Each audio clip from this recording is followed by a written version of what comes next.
अस्सलामुअलैकुम। मेरा नाम मोहम्मद शहज़ाद है और आज का हमारा टॉपिक है रिप्लेसमेंट प्रोजेक्ट ऑफ इक्विपमेंट।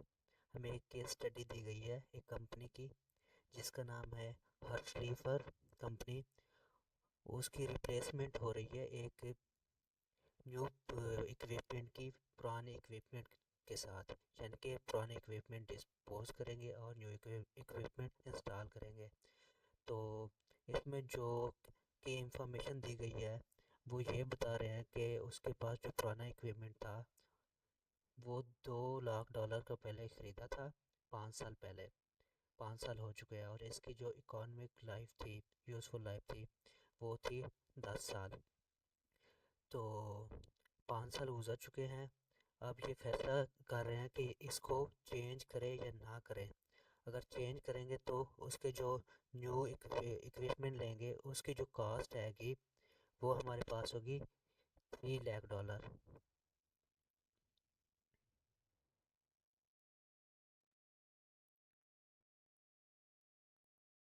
हमारे पास तो हमें कुछ क्वेश्चन दिए गए हैं, उसका आंसर करने की हम कोशिश करते हैं। तो पहला आंसर है, what is the problem statement given in the case study. हमारे इस केस स्टडी में यानी कि कौन सा प्रॉब्लम है। तो हमारे पास कंपनी है, उसमें यही है कि हमने रिप्लेसमेंट करनी है ओल्ड इक्विपमेंट की न्यू इक्विपमेंट के साथ।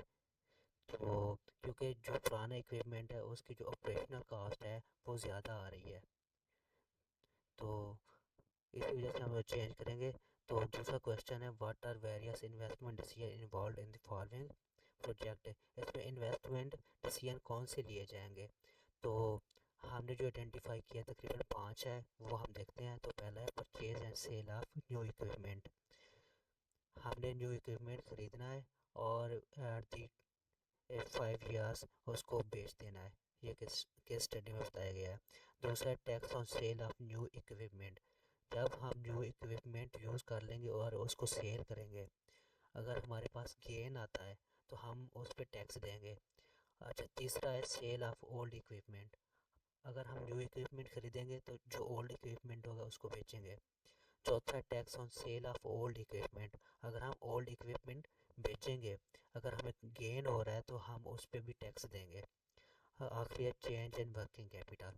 तो ये है वेरियस इन्वेस्टमेंट डिसीजन।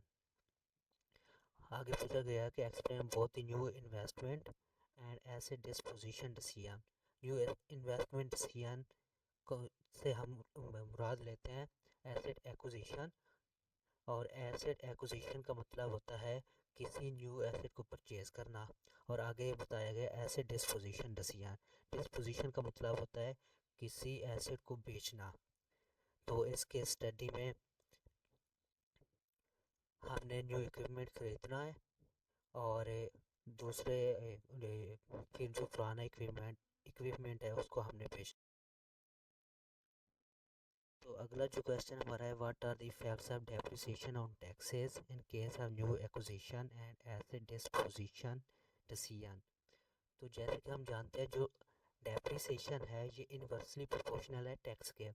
अगर डेप्रिसिएशन बढ़ेगा तो टैक्स कम होगा। अगर डेप्रिसिएशन किसी भी एसेट का डिक्रीज होगा तो टैक्स हमें ज़्यादा देना पड़ेगा। तो यही चीज़ यहीं पे होगी। अगर हम न्यू एसेट एक्वायर करते हैं, न्यू एसेट एक्वायर करेंगे उसकी डेप्रिसिएशन बढ़ेगी क्योंकि न्यू होगा, और लेकिन टैक्स हमारा डिक्रीज़ होगा। और दूसरी सूरत हाल है एसेट डिस्पोजिशन डिसीजन में क्या होगा। अगर हम किसी भी एसेट को बेचते हैं, पुराने एसेट को बेचते हैं, अगर हमें उस पर गेन होता है तो उस पर भी हमें टैक्स देना पड़ेगा। तो आगे चलते हैं। अगला है, are there any tax credit on acquisition of any new equipment. तो केस स्टडी में कोई भी टैक्स क्रेडिट नहीं बताया गया, so there is no tax credit. अगला है, is this project a new acquisition project और अ रिप्लेसमेंट प्रोजेक्ट। इसमें पूछा गया कि हमने न्यू इक्विपमेंट इंस्टॉल करना है सिर्फ, या हमने रिप्लेस करना है।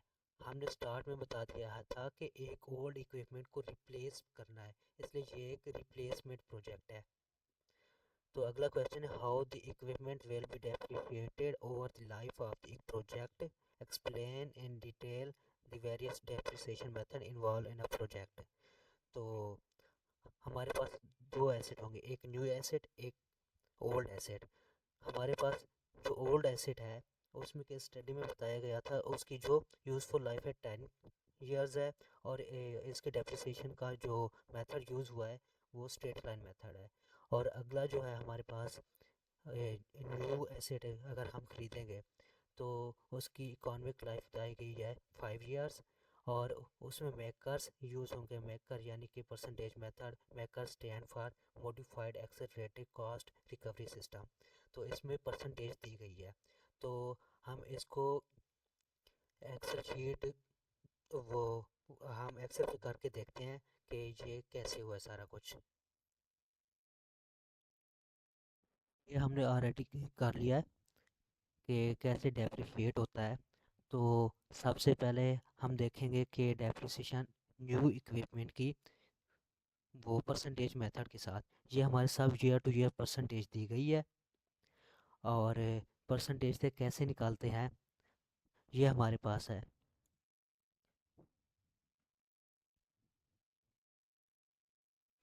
ये हमारे पास न्यू इक्विपमेंट की जो कास्ट है 3 लाख दी गई है, ओल्ड इक्विपमेंट की कास्ट जो है 2 लाख दी गई है, लाइफ ऑफ एसेट भी दी गया है।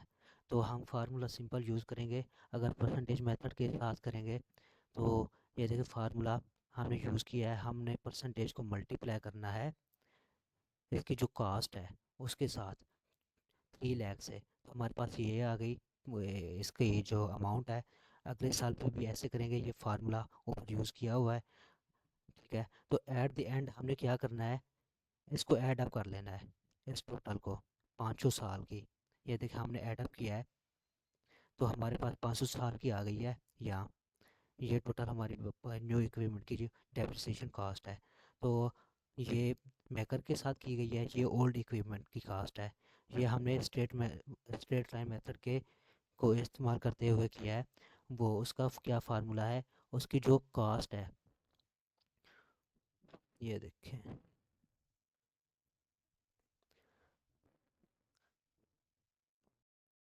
इसका स्ट्रेट लाइन मेथड का फार्मूला है, उसकी जो कास्ट हो, ओरिजिनल कास्ट किसी भी एसेट की, उस उसमें से माइनस कर देनी है उसकी सैलवेज वैल्यू, और उसको डिवाइड कर देना है उसकी यूज़फुल लाइफ पे। तो यहाँ सैलवेज वैल्यू है नहीं, तो ये 3 लाख इसकी जो कास्ट है ओरिजिनल, और 10 ईयर इसकी जो है यूज़फुल लाइफ है, हम डिवाइड करेंगे। ये देखें हमने यहाँ पे किया डिवाइड, और ये आ गई। एट द एंड हमने 5 ईयर 5 साल के बाद हमने इसको ऐड अप कर लिया, फार्मूला लगाया है। तो उसके बाद हमने चेंज देखना है इसमें, और इसमें क्या चेंज आ रहा है। चेंज इन डेप्रिसिएशन कैसे करेंगे, इसको और इसका डिफरेंस निकाल लेंगे। ये देखें हमने डिफरेंस निकाला हुआ है, और इस तरह से हमने डेप्रिसिएशन को कैलकुलेट किया है। तो हम वापस चलते हैं अपने सवाल पे। तो अगला क्वेश्चन देखते हैं, what are the cost implication of the old equipment, will there be any gain on its sale, whether the gain will be a capital gain or recapture of depreciation।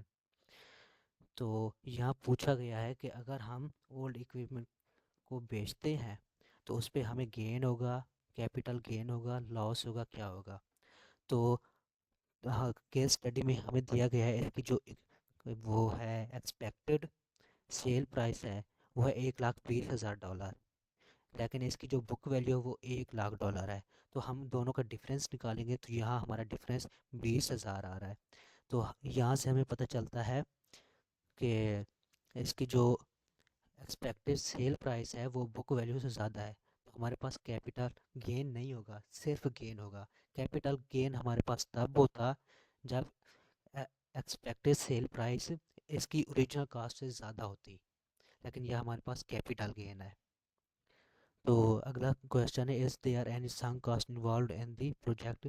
तो केस स्टडी में बताया गया ये जो इसकी 2 lakh cost है, क्योंकि ये 2 लाख कॉस्ट ये इरेलीवेंट कॉस्ट है। तो ये इरेलीवेंट कॉस्ट है, इसलिए ये हमारे पास संक कॉस्ट होगी। तो अगला है, what are different cash flow involve related to taxes in case of disposition of old equipment. Disposition old equipment का मतलब है कि हमने ओल्ड इक्विपमेंट को बेचना है, तो बेचने पे हमें यानी कि कौन से कैश फ्लोज टैक्स पे इन्फ्लुएंस करेंगे। तो वो हम देखते हैं। पहला ये है पहली पॉसिबिलिटी ये है कि 5 साल गुजर गए हैं, अब हम उनको उसको इक्विपमेंट को सेल कर दें।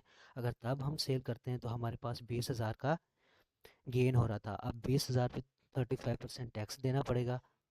तो 35% टैक्स देंगे तो 7,000 टैक्स होगा। तो दूसरी पॉसिबिलिटीज़ ये है कि अगले हम 5 साल उसको एक यूज़ करें, बेचे ना। अगर हम उसको यूज़ करते हैं, 5 साल अगले यूज़ करते हैं, तो हमारे पास जो 10,000 बच जाएगा टैक्स देने पे।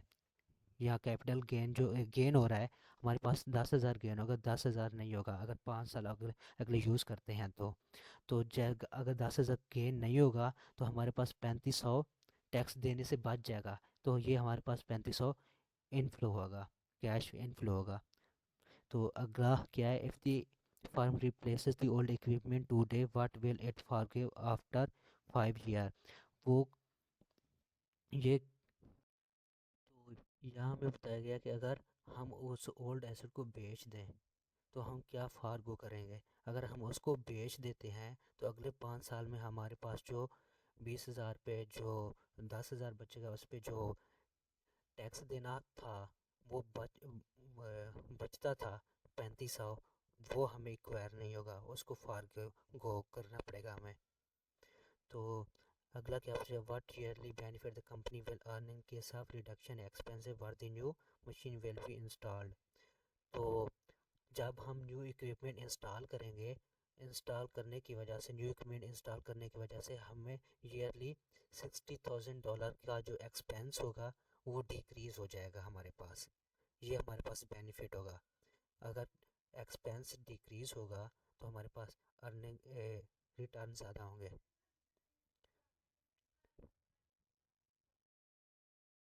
तो अगला है कि why there is no effect on revenue due to change in equipment change करने की वजह से। तो हमारे पास इस केस में इंस्टॉलेशन न्यू इक्विपमेंट में not effect cash flows depending on specific financial circumstances. कोई फिनेंशियल स्पेसिफिक सर्कमस्टांसेस की वजह से रेवेन्यू पे कोई इफेक्ट नहीं होगा, जैसे कि डेप्रिसिएशन हो गई। और दूसरा, अगर न्यू इक्विपमेंट हम इंस्टॉल करते हैं तो उसकी ऑपरेशन कॉस्ट वगैरह कम हो सकती है रेवेन्यू में, यानी कि इजाफा नहीं हो सकता। और दूसरी चीज़ ये कि अगर हम इंस्टॉल करते हैं तो एट द अर्ली टाइम तो हम रेवेन्यू इंक्रीज़ नहीं कर सकते, क्योंकि स्टार्ट में हमने अभी प्रोडक्शन नहीं की न्यू इक्विपमेंट से। तो नेक्स्ट क्वेश्चन का आंसर देते हैं, explain the depreciation tax shield received by the company due to this investment. Depreciation tax shield होती क्या है? डेप्रिसिएशन टैक्स शील्ड दूसरे वर्डों में टैक्स सेविंग इनकम होती है। यानी कि डेप्रिसिएशन देने की वजह से हम टैक्स देने से जिस अमाउंट को बचाते हैं उस इनकम को हम टैक्स शील्ड सेविंग कहते हैं। तो यहाँ देखते हैं, tax saving received in this investment is. तो पहले साल में हमारे पास ये है, दूसरे साल में ये है, तीसरे में ये है, चौथे में ये है और पाँचवें साल में ये है। तो नेक्स्ट चलते हैं, how manager practically make important investment decision. जो मैनेजर होते हैं वो हर चीज़ पे रिसर्च करते हैं, एनालाइज करते हैं उसकी फिनंशियल इंस्ट्रूमेंट्स को, अपनी मार्केट के ट्रेंड्स को देखते हैं। उसके बाद अपनी जो इनफ्लो और आउटफ्लो है, कैश फ्लो, उसकी एस्टिमेशन करते हैं। और अपनी सेल्स को, एक्सपेंसेस को देखते हैं। और एसेट के जो एसेट पे जो डेप्रिसिएशन लग रही है वो उसको देखते हैं। टैक्स क्या लग रहा है वो देखते हैं, वर्किंग कैपिटल को देखते हैं। और उसके बाद प्रैक्टिकली डिसीजन लेते हैं।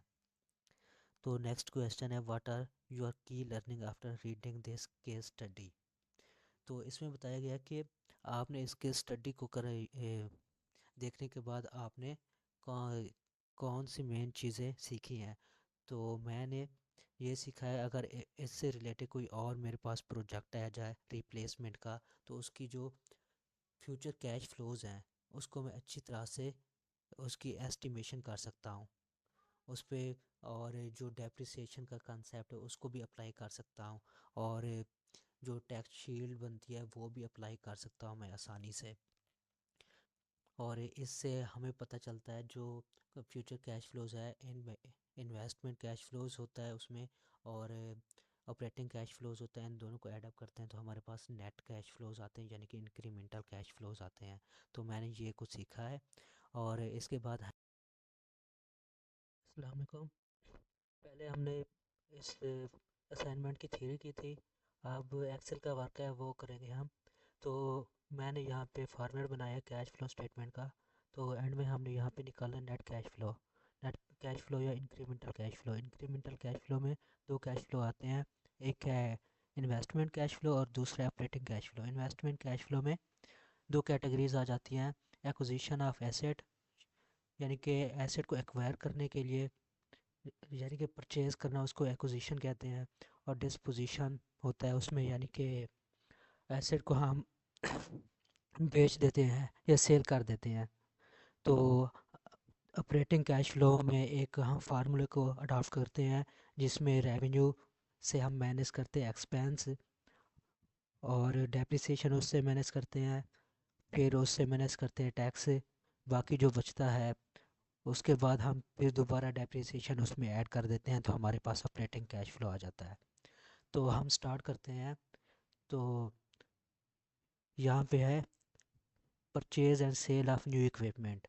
अगर हम न्यू इक्विपमेंट ख़रीदते हैं तो इनिशियली हम उसकी कास्ट बेयर करेंगे। तो उसकी कास्ट हमें बताई गई है, हमने रिक्वायर्ड डेटा यहाँ लिखा हुआ है। तो ये है उसकी कास्ट 3 लाख। यहाँ से हम कॉपी भी कर सकते हैं, वैसे भी लिख सकते हैं। ये लिख लिया। उसके बाद eight the end of 5 year, यानी 5वें साल में हम इसको बेच देंगे। तो अगर हम इसको बेचेंगे तो वो हमारे पास यानी कि 1 लाख का जाएगा। यानी कि यहाँ पे ये स्टार, ये हमारे पास इनफ्लो होगा at the end of 5 year. Waste कर देंगे। यहाँ पे स्टार्ट में हमारा आउटफ्लो हुआ है, यहाँ पे हमारा इनफ्लो हुआ है। तो अगला है tax on sale of new equipment. यहाँ पे परचेज़ किया है, जब हम सेल करेंगे तो उस पे हमने टैक्स देना है। तो वो टैक्स हमने निकाला है, जो बना हुआ है हमारे पास ये हमारे पास टैक्स है।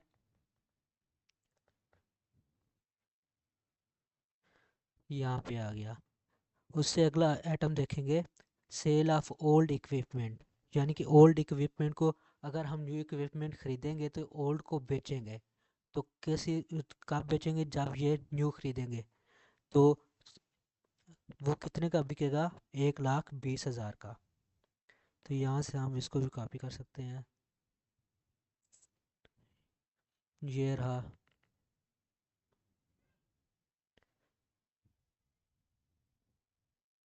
यहाँ पे हम ये लिख देंगे। तो हमें जैसे रिक्वायर्ड डेटा में बताया गया है, अगर हम इसको 1,20,000 का बेच देते हैं यहाँ पे, तो हमारे पास जो, यानी कि टैक्स देंगे, टैक्स में से 10,000 हमारे बच जाएंगे, यानी वो हमारा इनफ्लो होगा यहाँ पे। अगर हम बेच देते हैं तो, यहाँ नहीं बेचते अगर यहाँ पे, तो यहाँ पे वो वाला 10,000 हमारा आउटफ्लो होगा एक किस्म का। तो यहाँ हम नेगेटिव कैश फ्लो लिखते हैं।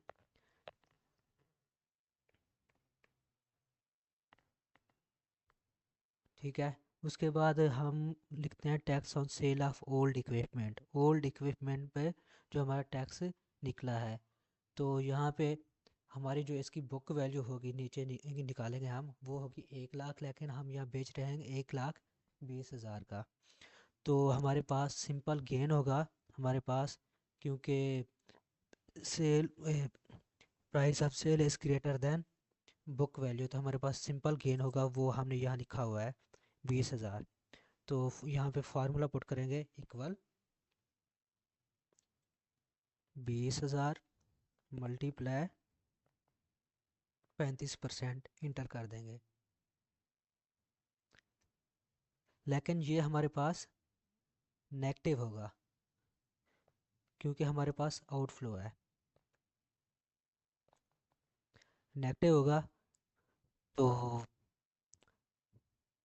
यहाँ पे अगर यानी कि हम नहीं बेचते तो हमारा आउटफ्लो हुआ है यानी कि 10,000। जब 10,000 हमें मिला नहीं तो उस 10,000 का जो टैक्स हमने पे करना था वो डिडक्ट हो जाएगा। जहाँ पे यहाँ 20,000 हमारा यानी कि सिंपल गेन हुआ था, अगर नहीं बेचते तो हमारे पास सिर्फ 10,000 होगा। यहाँ पे 20,000 का दिया है तो यहाँ पे 10,000 का हमारा रिडक्शन हो जाएगी टैक्स की। तो ये 10,000 है हमारा। हम यहाँ पे फार्मूला लगाते हैं, इक्वल 10,000 मल्टीप्लाई 35% इक्वल आ गया। ये हमारे पास इनफ्लो आ गया। तो अगला आइटम है चेंज एंड वर्किंग कैपिटल। तो यहाँ पे हमें वर्किंग कैपिटल दिया गया है। ये हमें बताया गया है कि अगर हम न्यू इक्विपमेंट परचेज़ करते हैं तो उसकी एफिशिएंसी बढ़ जाएगी, जिसकी वजह से हमारा जो रिज़र्व होगा वो 10,000 से कम हो जाएगा। यानी कि वर्किंग कैपिटल जो हमने रखना था वो शुरू में अगर हम ख़रीद लेते हैं न्यू इक्विपमेंट तो यहाँ पे 10,000 कम होगा। इसका मतलब हमारे पास यहाँ पे इनफ्लो होगा। तो यहाँ पे पॉजिटिव लिखेंगे 10,000, लेकिन eight the end of 5 year यहाँ पे हमने नेगेटिव लिखना है वो 10,000।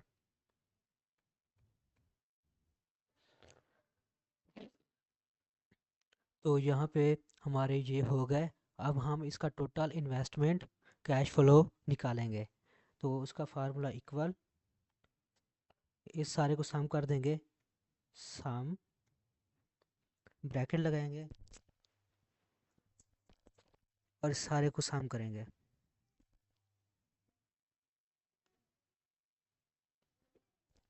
फिर इसकी ब्रैकेट बंद कर देंगे, इंटर। ये हमारे पास इनिशियल ईयर का हो गया 1,77,000 आउटफ्लो, क्योंकि नेगेटिव में है।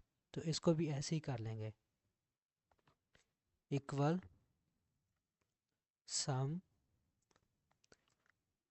ब्रैकेट स्टार्ट,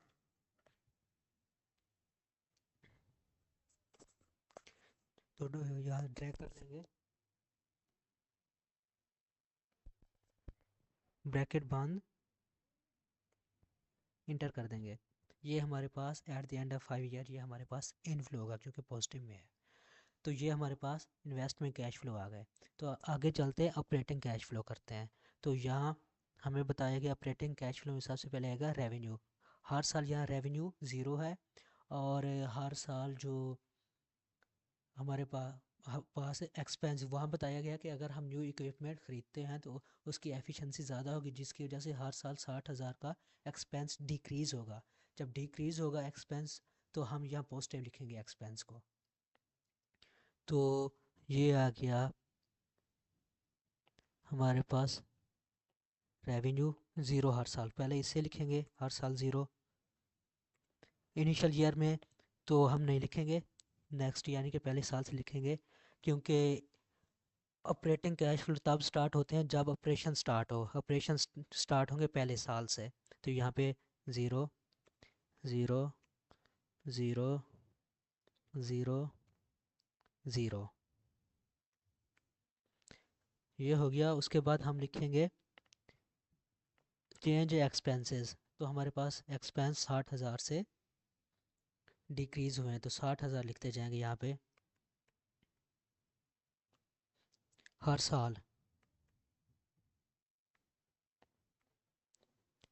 ये भी आ गया 60,000, ये भी आ गया 60,000 और ये भी आ गया 60,000। ये आइटम हो गया। उसके बाद अगला आता है चेंज एंड डेप्रिसिएशन। तो यहाँ डेप्रिसिएशन यानी कि चेंज एंड डेप्रिसिएशन निकालेंगे। तो नीचे हमने फार्मूला बनाया हुआ है। एक डेप्रिसिएशन एक्सपेंस होगा न्यू इक्विपमेंट का और दूसरा होगा ओल्ड इक्विपमेंट का। तो सबसे पहले हम न्यू इक्विपमेंट का एक्सपेंस निकालते हैं। न्यू इक्विपमेंट की जो यूज़फुल लाइफ है वो 5 ईयर्स है और मैकर मेथड के थ्रू निकालेंगे। इसकी परसेंटेज रेट दिया गया ये। और जो ओल्ड इक्विपमेंट है वो स्ट्रेट लाइन मेथड से निकालेंगे और उसकी यूज़फुल लाइफ दी गई है 10 ईयर्स, ये रही। तो सबसे पहले हम इसकी निकालेंगे। तो फार्मूला होगा इक्वल इसकी टोटल कॉस्ट, न्यू, ये हमारे न्यू इक्विपमेंट की कॉस्ट है, मल्टीप्लाई कर देंगे इसके रेट के साथ। तो ये रहा हमारा रेट। ठीक है, अब नेक्स्ट आ गया। तो इक्वल मल्टीप्लाई बाय इसके रेट के, inter equal cost multiply rate, inter equal total cost of new equipment multiply by rate, inter equal total cost multiply by इसके रेट के।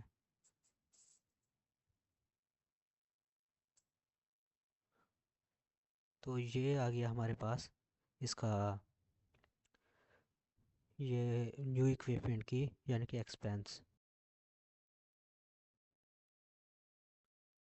तो उसके बाद हम निकालेंगे इसकी ओल्ड इक्विपमेंट की डेप्रिसिएशन एक्सपेंस। तो वो स्ट्रेट लाइन मेथड है, तो उसका फार्मूला होगा इक्वल ओल्ड इक्विपमेंट की जो कॉस्ट है उसको हम डिवाइड कर देंगे उसकी यूज़फुल लाइफ पे। तो उसकी यूज़फुल लाइफ है 10 ईयर, इंटर कर देंगे। तो ये सारों में ऐसे ही होगा, यानी कि पहले साल में ये 20,000 है तो सारे सालों में सेम ही होगा। तो हम वैसे लिख देते हैं, ये कर भी सकते हैं वैसे, equal divided by 10 equal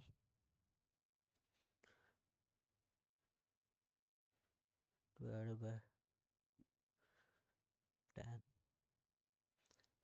equal divided by 10 equal divided by 10। तो ये हमारे पास न्यू इक्विपमेंट की डेप्रिसिएशन एक्सपेंस है, ये ओल्ड का है। तो आ गया चेंज। तो हम चेंज कैसे निकालेंगे, इक्वल चेंज, यानी कि पहले को लेंगे। चेंज का मतलब क्या होता है, डिफरेंस, डिफरेंस का मतलब है माइनस करना। तो यहाँ माइनस लिखेंगे और यहाँ पे इसको ऐड कर देंगे। ये हमारे पास आ गई। तो इसको ड्रैग करने की कोशिश करते हैं जी। तो ये हमारे पास आ गया हर साल की, यानी कि चेंज एंड डेप्रिसिएशन जितनी भी होगी। तो यहाँ पे हम लिखेंगे पहले साल में, ये हमारे पास है चेंज एंड डेप्रिसिएशन। तो पहले साल में कितनी है हमारी, माइनस 40,000 है। तो 40,000 लिखेंगे। नेक्स्ट ईयर में माइनस है 76,000। अगले साल में माइनस 37,600। नेक्स्ट ईयर में माइनस 14,560। नेक्स्ट ईयर में माइनस 14,560। तो ये हमारे पास आ गई चेंज इन डेप्रिसिएशन।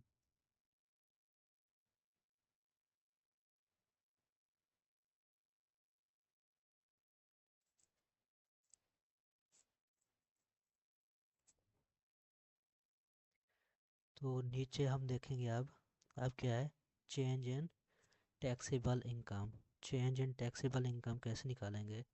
डेप्रिसिएशन हम इससे मैनेज कर लेंगे। तो यहाँ फार्मूला हम लिख सकते हैं, इन दोनों को हम ऐड अप कर सकते हैं, सम, या ऐसे भी कर सकते हैं, इक्वल प्लस आ गया, और नीचे को इससे ऐड कर देंगे तो ये आ जाएगा। तो इसको ड्रैग करने की कोशिश करते हैं।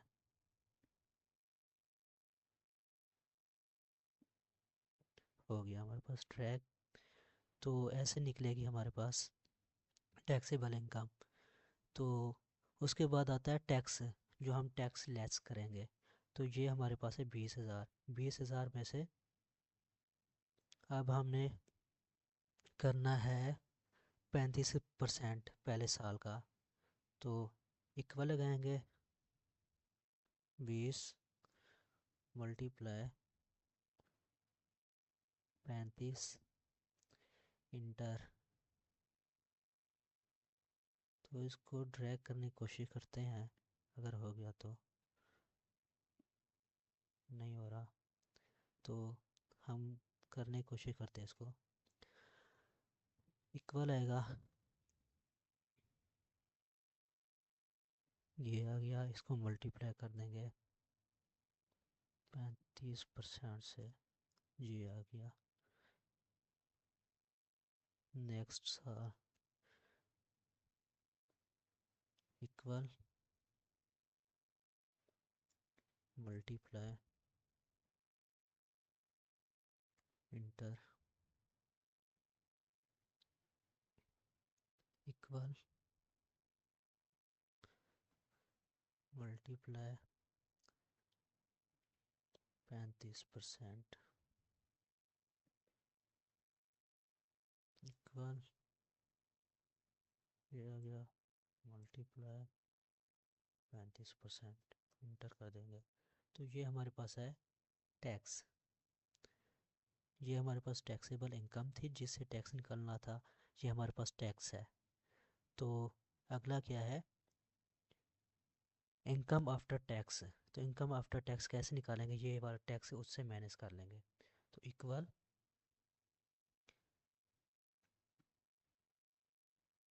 इसको ऐड, नीचे वाला हमने क्या करना है, उससे मैनेज करना है। तो मैनेज, ये इंटर कर देंगे। तो इसको ड्रैग करने की कोशिश करते हैं, शायद हो जाए। तो ये हमारे पास हो गया। तो अगला क्या है? अगला है हमारे पास डेप्रिसिएशन फिर से हमने ऐड अप करनी है।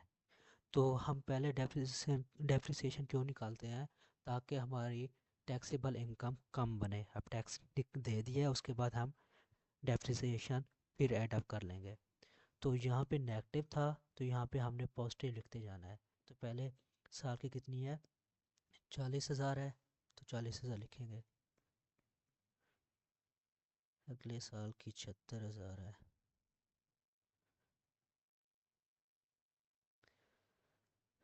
अगले साल की है 37,600।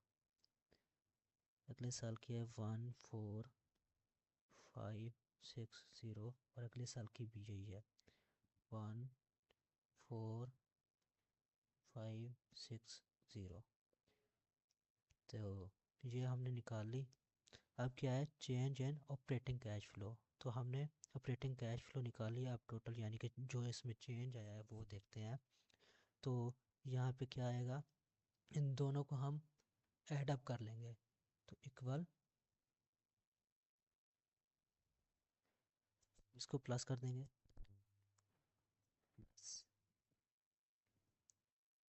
इंटर।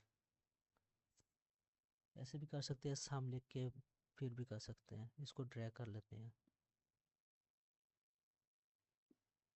तो ये हमारे पास आ गई operating, change in operating cash flow. तो यहाँ पे हमारे पास कितना है इनिशियल ईयर में? यहाँ पे ज़ीरो ही है।